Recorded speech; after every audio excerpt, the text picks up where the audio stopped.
we are well informed that on the 15th of July, the military arrested some suspected illegal miners on the Anglo-Gold Field and subjected them to torture, inhumane treatment, abuse of their human rights, amongst others. The minority find this development most unfortunate, disturbing, and we strongly condemn the use of brute, excessive, and disproportionate force in the so-called fight against illegal mining. This flagrant disregard of our laws and constitution under the Akufo-Addo-led government is most unfortunate and must be roundly condemned in the strongest terms possible. We find this incident despicable. We find this incident unfortunate. And we find this incident highly reprehensible.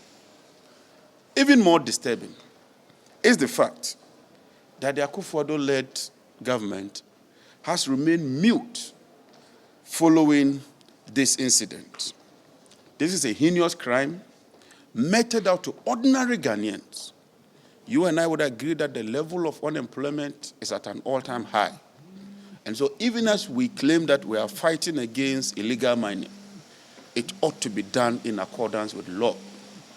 We would not countenance any attempt by this government using military force to brutalize, maltreat, and subject ordinary Ghanaians to inhumane treatment.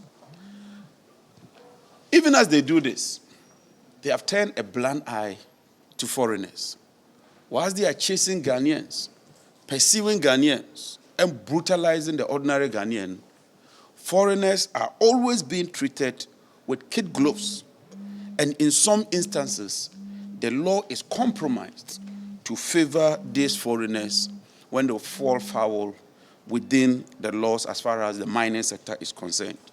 Ladies and gentlemen of the press, you will recall the infamous incident involving a Chinese Galamsey queen known as Aisha Wang.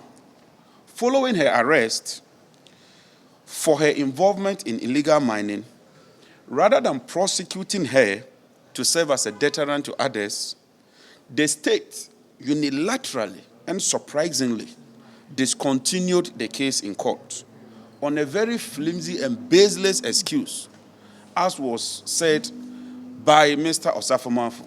The Ghana stood to have economic gains from releasing the suspects. This clearly demonstrates the double standard being practiced by the Akufo-Addo-Bawumia-led government. The minority therefore wish to call on government, particularly the Minister for Defense, the Minister for Interior, and the Minister for Lands and Natural Resources, to, as a matter of urgency, constitute an impartial, credible investigation into this dastardly act, and whoever is found culpable must face the full rigors of the law. Ghana is governed by the Constitution, we are governed by the rule of law, and the minority would not sit unconcerned for some few people to mishandle and demean the very basic rights of the ordinary Ghanaian.